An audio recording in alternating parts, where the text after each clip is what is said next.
Welcome back to Red Recapped. Today I'm going to describe a thriller crime movie called The American, released in 2010. Spoilers ahead. Watch out and take care. In the icy landscapes of Sweden, Jack, a reformed assassin, cherishes moments with his girlfriend Ingrid, determined to leave his shadowy past behind, a secret he guards from her.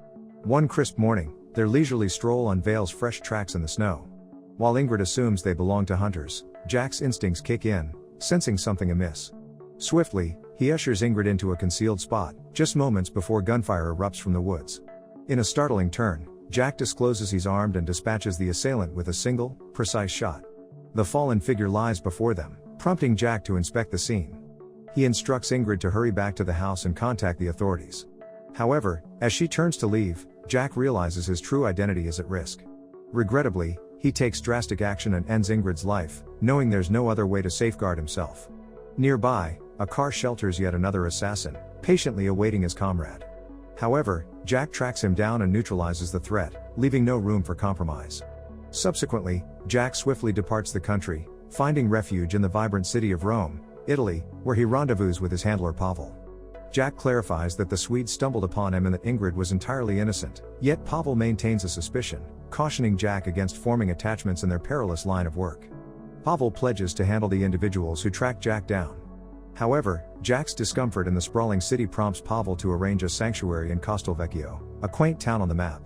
In a vehicle specially prepared by Pavel, Jack embarks on his journey, but upon arrival, the town's size and pace leave him disenchanted. Resolute in his decision, Jack takes a decisive turn, discarding the phone Pavel provided and instead heads for Castel del Monte, a livelier locale. Here, he secures a modest abode and adopts the alias Edward, though most locals simply refer to him as the American. Jack establishes a steady routine, engaging in daily exercises, frequenting the local cafe, and capturing nature's beauty through his camera, a guise to conceal his true identity. Despite the tranquil existence, he remains vigilant, scanning Castelvecchio with binoculars, wary of any potential threats. This heightened alertness means every time the neighbor's scooter backfires, it startles him. One morning, struggling with a vending machine, Jack receives a helping hand from Father Benedetto, who offers assistance upon hearing Jack's confession of mechanical ineptitude. As their conversation deepens, Father Benedetto poses a series of questions, seeking to understand Jack better. He extends a warm invitation to share wine at his home. Jack attempts to politely decline, but Benedetto gently reminds him that priests are observant. Following this encounter, Jack finally reaches out to Pavel using a payphone, only to be met with Pavel's evident fury over Jack's decision to discard the cell phone. Pavel extends an offer to Jack, proposing a job that involves crafting a custom fit for a fellow assassin. This task wouldn't require Jack to take anyone's life. Jack, however, agrees only to ponder over the proposition. Later that evening, Jack meets up with Benedetto for that promised drink. Their conversation takes an unexpected turn when Benedetto expresses surprise that Jack, while capturing the essence of Italy through his photographs, isn't delving into the country's rich history. He suggests that perhaps it's Jack's American upbringing that fosters this sense of detachment from the past. In due course, Jack ventures to Sulmona, engaging in some shopping while discreetly observing Matilda from a distance. When she settles at a cafe, Jack strategically occupies the adjacent table and kindly retrieves her newspaper when it slips from her grasp, signaling that he's the gunsmith she seeks. With a mutual understanding established, Matilda provides Jack with the necessary specifications for her weapon, a commission he readily accepts. In a cautious aside, Jack discreetly mentions that he's noticed a man observing them. Matilda vehemently asserts that she operates solo, swearing there's no one else involved. As days pass, Jack can't shake the feeling of being shadowed by the same individual in town, prompting him to be extra cautious and evade any potential encounters. Nighttime brings its own set of troubles, as Jack struggles to find rest, startled by every little sound. He finds solace in the familiarity of his gun, a reliable companion in the silence of the night. A few days later, Jack makes a trip to the post office, anticipating the arrival of a crucial package. This special delivery contains the vital components he requires to begin crafting the weapon. The initial stages of assembly progress smoothly, but he recognizes the need for additional materials, particularly to construct a silencer. As the evening descends, Jack ventures to a local establishment, encountering Clara, a call girl whose presence leaves a lasting impression on him. In due course, Jack finds himself assisting Benedetto, coming to the priest's aid when his car falters in the middle of the road. In gratitude, Benedetto extends an invitation to Jack for a dinner at his home, offering an opportunity to share stories of his experiences with the townspeople. Jack holds a photograph of Fabio, the local mechanic, a figure of concern for Benedetto due to his ambiguous involvement in potentially illicit activities. Curiosity prompts Jack to inquire if Benedetto ever harbored aspirations beyond the priesthood, to which the priest retorts with a touch of sarcasm, questioning if Jack ever pursued a profession beyond photography. Despite Jack's earlier claim of mechanical ineptitude, he adeptly mends Benedetto's car, leaving the priest to ponder the source of Jack's apparent affluence, far surpassing what a typical photographer might earn. Jack, however, refrains from rising to the bait. The following day, Jack orchestrates a deliberate breakdown of his own vehicle and brings it to Fabio's garage. Initially hesitant to assist a mysterious foreigner, Fabio's stance shifts when Jack reveals his association with Benedetto. Jack explains his affinity for cars and inquires about the possibility of acquiring components to repair a damaged drive shaft. In a generous gesture, Fabio agrees to provide the necessary pieces without charge. While Jack scours Fabio's garage for the necessary components to construct the silencer, he stumbles upon a copy of the same photograph Benedetto possessed. On his way back, he catches sight of Clara heading towards the church, a momentary exchange of flirtatious glances passing between them. Upon reaching his apartment, Jack resumes his work on the weapon, successfully completing the silencer by nightfall. The following day, he takes the rifle to the woods to conduct a thorough test, ensuring its flawless functionality. Later, Jack decides to visit the bawdy house to mark the achievement, only to find Clara absent for the day. Rather than selecting another companion, he opts to depart. That evening at a cafe, Jack remains vigilant, noting the persistent presence of the same individual who's been watching him. The clerk hands Jack an envelope, left by an anonymous sender. Inside, Jack discovers a newspaper clipping detailing the bodies he left behind in Sweden. Returning to his apartment, Jack opts for a different route, adopting extra caution, and keeps his firearm within easy reach as he settles in for the night. In due time, Jack heads to the train station to meet Matilda, who's taken precautions by donning a different wig to shield her identity from prying eyes. He then guides her to a secluded spot in the forest, nestled near the river, which he believes only he knows about. However, Matilda insists on conducting a thorough sweep, ensuring there are no telltale signs like footprints or tire tracks before they proceed. Once satisfied with their chosen location, Jack lays out a picnic blanket, considering it a makeshift cover in case law enforcement decides to investigate later. He presents Matilda with the rifle he's meticulously crafted. With the skill of an expert, Matilda assembles the weapon and requests specialized rounds, crafted with mercury. She's brought her own target for testing, which she handles effortlessly. Then, she asks Jack to fire at the flowers beside her from a substantial distance. Jack is taken aback by the level of trust she places in him, confident he won't harm her. He takes the shot, causing the flowers to scatter, leaving Matilda unfazed. She's thoroughly impressed with the effectiveness of the silencer he designed, as it conceals the origin of the shot seamlessly. Once their task is complete, Matilda requests a few final adjustments and arranges for the delivery to be made by the first of the following month, while providing the first installment of payment. The spent bullet casings find their way into the river, and Jack scatters wine on the grass as part of their cover. He even takes the time to chill it, adhering to local customs. In a whimsical moment, a butterfly alights on Matilda's arm. Jack shares some intriguing facts about that particular species, earning him the nickname Mr. Butterfly from Matilda. She playfully inquires if he's ever brought a woman here before, a notion he firmly denies. Come evening, Jack pays a visit to the bawdy house to enjoy some time with Clara, who also takes to calling him Mr. Butterfly in reference to his tattoo. Clara senses Jack is preoccupied, but he dismisses her concern, emphasizing that she doesn't need to put on a facade for him, unlike with other patrons. Jack displays his generosity by leaving generous tips, and when Clara points out that she earns more with him than all the other girls combined, he admits he doesn't notice the others.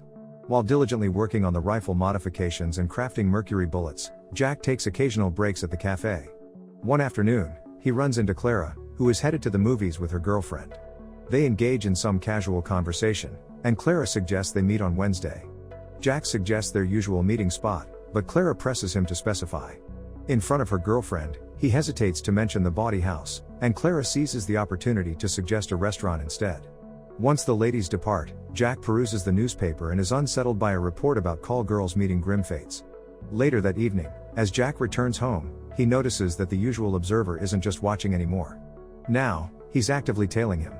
Jack seeks refuge in an alley, slipping off his shoes as he waits for the pursuer to pass. Then, he stealthily shadows the man, gun in hand, with the intent to end him. However, this plan is abruptly foiled when the neighbor on his scooter suddenly arrives, alerting the man to their presence. The assailant reacts swiftly, firing at the driver and making a hasty escape in his car. Jack seizes the opportunity, snatching the keys from the fallen figure and commandeering the scooter to pursue him. A high-speed chase ensues through the town, as Jack attempts to neutralize the threat. Despite his efforts, he repeatedly misses his shots. As they reach the outskirts of town, Jack finally lands a hit on a tire, causing the car to crash. He approaches to deliver the final blow, disarming the man in the process. Subsequently, Jack contacts Pavel, informing him that the Swedes have tracked him down once more. Pavel instructs him to remain in place and finish the job. Jack yearns to uncover how he's been tracked down, but Pavel simply remarks that Jack's skills are slipping. That night, the weight of Ingrid's death weighs heavily on Jack's conscience, infiltrating his dreams. He takes to the streets, even before dawn, and crosses paths with Benedetto. Benedetto, who engages in early morning strolls to offer gratitude to God and seek his guidance for sinners, converses with Jack. Jack asserts that all men are sinners, to which Benedetto responds that those in pursuit of peace have sinned deeply in history, including Jack himself. Learning of the recent death nearby, Benedetto inquires if Jack requires confession, but Jack declines, playfully hinting that he knows Fabio is Benedetto's undisclosed offspring. Benedetto, while admitting to past missteps, acknowledges that at least he is someone in his life, unlike Jack. Later that evening, Jack rendezvous with Clara at the restaurant. Impressed by Clara's assertiveness in dealing with the waiter's assumption, Jack buys her a flower from a passing vendor. Clara playfully protests, but sees the gesture as a positive sign. Sensing Jack harbors a secret, Clara questions him, to which he denies being married, a response she finds satisfactory. After their dinner, they retreat to Clara's apartment, spending the night together. While Clara showers the next morning, Jack curiously searches her belongings and stumbles upon a gun concealed in her purse, leaving him wary.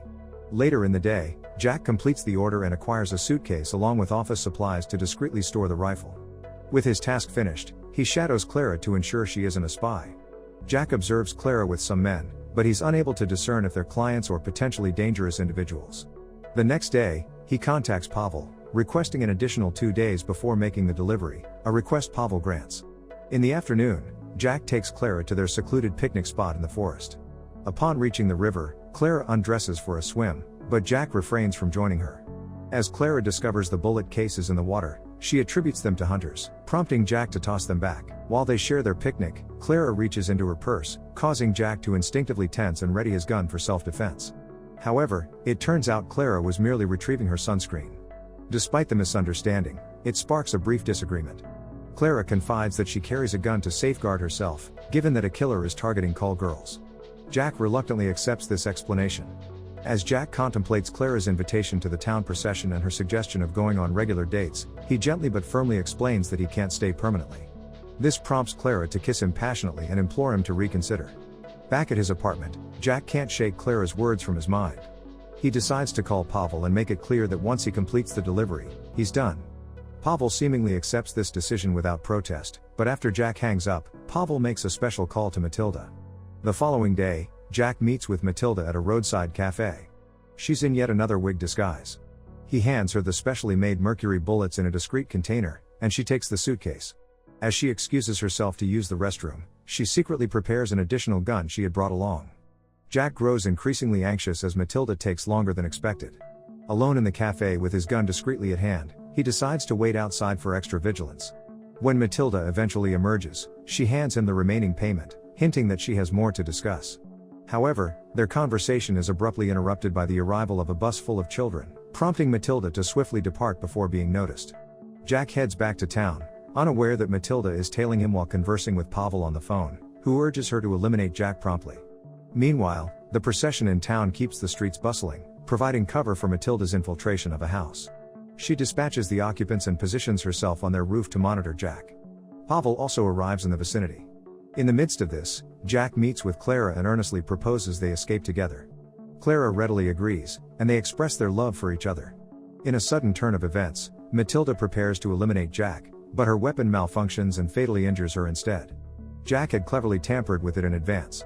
Witnessing Matilda's demise and realizing the imminent threat to his life, Jack swiftly hands the money to Clara, instructing her to await him at their secret rendezvous spot in the forest. Jack approaches Matilda in her final moments, determined to learn who had sent her. With her dying breath, Matilda confesses that Pavel was behind the hit. Just then, Benedetto arrives, curious about the commotion. Jack momentarily trains his gun on the priest but restrains himself, having learned from the tragic incident with Ingrid. After apologizing to Benedetto, Jack deliberately leads Pavel into an empty alley, anticipating that he would be followed. As Pavel approaches, gun drawn, Jack reacts swiftly, firing until Pavel succumbs. Weakened and aware of his own mortality, Jack musters the last of his strength to reach the forest. He spots Clara, patiently awaiting him, a poignant sight that compels him to reach out to her, though he succumbs to his injuries before he can utter a final farewell. That's all from the video. Thanks for watching and take care.